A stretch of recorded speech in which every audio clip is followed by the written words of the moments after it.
Welcome to another deep dive. Today we're going to be kind of cracking open a real life business meeting. Oh, cool. Yeah, so we can learn about, like sales strategies in action. I like it. The source material is actually an English language learning podcast, and it uses like this meeting as its example dialogue. Think of it like kind of like a business thriller, but instead of spies, we've got sales promotions and competitive pricing. Interesting. Okay. So what I find fascinating here is that, we get to actually see these strategies play out Yeah. in a real world context, not just as, Yeah. theoretical concepts in a textbook. Yeah, That's exactly. And they're under pressure because right. people, they've got to come up with some ideas. Yeah. So, okay, so let's set the stage. Right. Our company is facing slumping sales. The bosses call this emergency meeting, Uh-huh. demanding solutions to drive sales, Okay. meaning, increase sales numbers. And he's definitely not giving off a patient, encouraging vibe, Right. which has everyone a little on edge. Yeah, yeah. I mean, can you imagine being in that meeting? Oh, I'd be so nervous. Yeah, totally. So what I found interesting is that Roger, one of the team members, Okay. suggests they, lower prices to match the competitors. Right. Which made me think about, how businesses choose to compete. Yeah, so lowering prices to match the competition is definitely a common strategy, right? But I think the bigger question is whether a company wants to compete on price alone or whether they want to, position themselves as that premium brand that justifies a higher price. Yeah. It all comes down to their market positioning and overall strategy. That's a great point. It's not just about matching the number, it's about how you want to be perceived in the market. So the boss, in our scenario, completely rejects Roger's idea, saying it's not creative enough Wow. and that it would never fly with Swan, the CEO. To me, it felt like he just dismissed it before really even considering it, Yeah. which, doesn't exactly create a safe space for sharing ideas, does it? Not at all. And that kind of dismissive language, it'll never fly, that Yeah. can really stifle creativity. Totally. And make team members hesitant to contribute, It signals that the boss is more focused on pleasing the CEO Right. than on actually finding the best solution for the company. Ugh, I'm starting to get some real bad boss vibes from this guy. Yeah, no. So, but then Natalie, another team member, Okay. cautiously suggests a sales promotion, Okay. specifically a 2-for-1 offer. Mm-hmm. Now, our source material points out that a promotion is, a marketing strategy designed to raise awareness Right. and drive sales. Yeah. And a 2-for-1 deal is a classic example. Mm-hmm. So what do you think about using sales promotions to boost sales? Well, promotions can definitely be effective, especially for, short-term results. They create a sense of urgency and value for the customer, right? Right. But you also have to consider the potential downsides. Will this devalue the brand or eat into profit margins?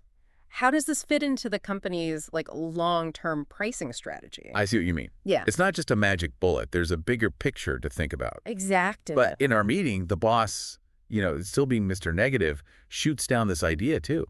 He basically tells Natalie it's a bad idea Jeez. and to try harder. That just reinforces those red flags about his leadership style. I know. By constantly shutting down ideas without constructive feedback, he's just creating a toxic environment. Yeah. Where people are eventually going to stop contributing altogether. Yeah. Yeah.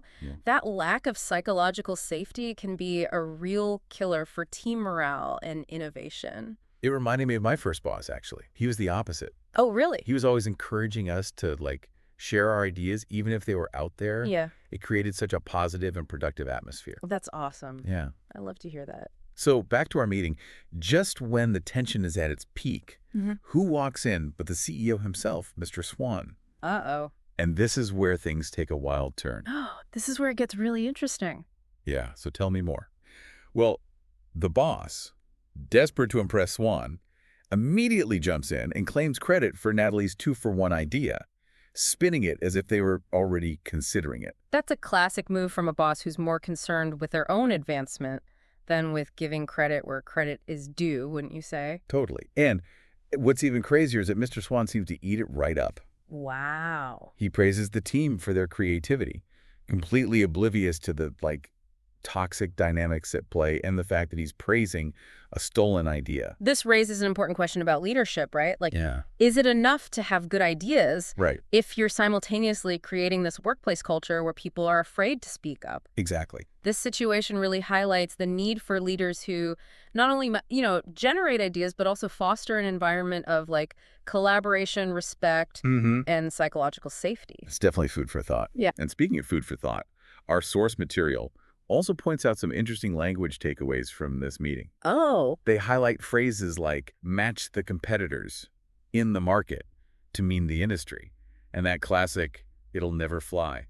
What I find interesting is that these phrases aren't just useful for understanding business English. They can be applied to lots of other situations. Yeah. It's about recognizing those subtle power dynamics in language. Right. Like if you're like suggesting a weekend trip and your friend says, it'll never fly with my parents, you know exactly what they mean, even though it has nothing to do with business. Exactly. It's about recognizing how these phrases are used to communicate specific ideas and navigate like different social situations. It's amazing how much we can learn from just one like short meeting. It is. We've got sales strategies, leadership styles, the power of language. It's a whole buffet of insights. It's like we're peeling back the layers of an onion, revealing all these like fascinating nuances and connections.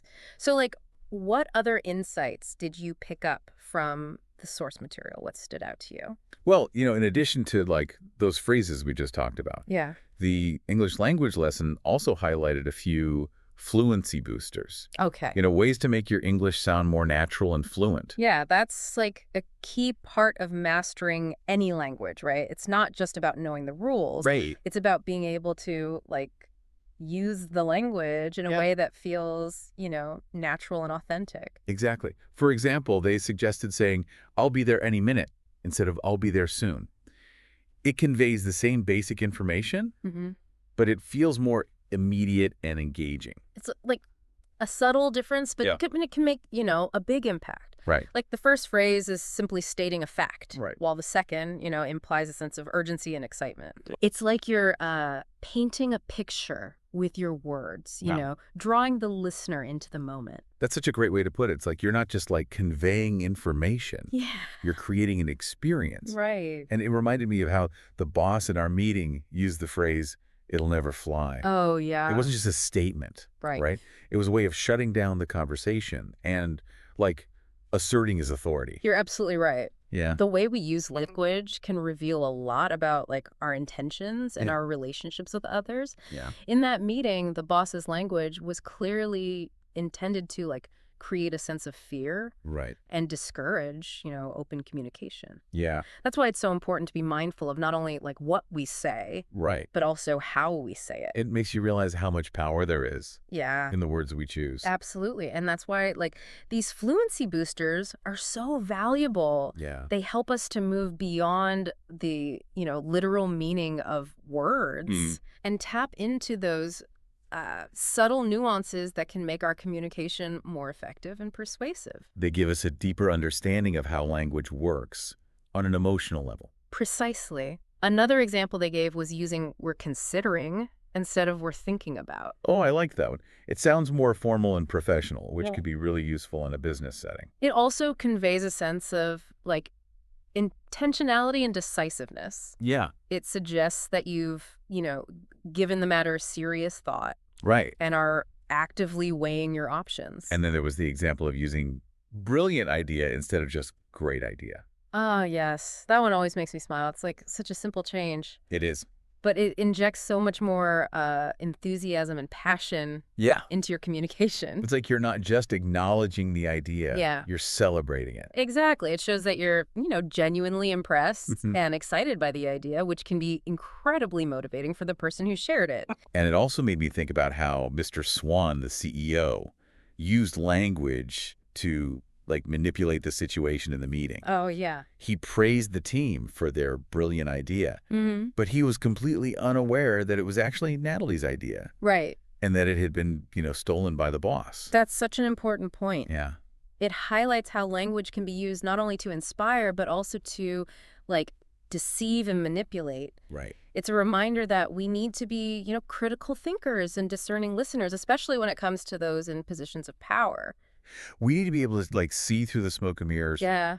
and recognize when language is being used to like mask ulterior motives. Precisely. It's about developing that sense of, awareness and discernment so Yeah. we can navigate these complex situations with confidence and clarity. So even though these like fluency boosters might seem like small, subtle changes, they can actually have a profound impact Yeah. on how we communicate and how we perceive the world around us. Absolutely. They're like keys that unlock hidden doors in the language, revealing new possibilities and perspectives. It's amazing how much we can learn from just paying attention to the details of language. It's like we're linguistic detectives uncovering clues and solving mysteries. I like that. And the best part is that the more we learn, the more we realize how much more there is to discover. That's what I love about these deep dives. They like spark our curiosity and lead us down these unexpected paths of discovery. Yeah. And speaking of discovery, we still haven't tackled the big question from our meeting. Oh, right. What kind of sales strategy would we have pitched to Mr. Swan? Yeah, that's the million-dollar question, isn't it? And to be honest, it's a little intimidating. If Yeah. I were in that meeting, facing that kind of pressure, I'm not sure I would come up with anything brilliant on the spot. Right. What about you?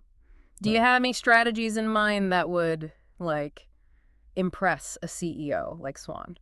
Well, I think, remember that the boss's suggestion of a 2-for-1 deal. Yeah. Wasn't inherently bad. Yeah. It was just, presented at the wrong time by the wrong person and without any strategic context. Right. Perhaps if Natalie had, framed it differently, emphasizing the potential to clear out old inventory or attract new customers, it might have been received more positively. That's true. It's all about how you position it. Right. Instead of just saying, hey, let's do a 2-for-1 sale, Yeah. she could have presented a more comprehensive plan, Right. maybe targeting a specific customer segment or aligning it with a larger marketing campaign. Exactly. Yeah. She could have discussed how the promotion could be used to gather customer data Right. or test the market for a new product line. Yeah. It's about, thinking beyond the immediate discount and seeing the promotion as a strategic tool Right. to achieve broader business goals. That makes a lot of sense. It's about adding value, not just slashing prices. Right. So what other strategies could we've considered? What would really impress Mr. Swan? Well, one approach could have been to, focus on differentiation. Yeah. Instead of trying to compete on price. Right. We could have highlighted what makes our company unique. Mm-hmm. Do we have superior quality, innovative features, or exceptional customer service? So instead of trying to be the cheapest, we could be the best. Precisely. We Yeah. could have emphasized our value proposition. Right. The reasons why customers should choose us over the competition. Yeah. Perhaps we could have offered, a premium experience like personalized consultations or exclusive access to new products. I like that.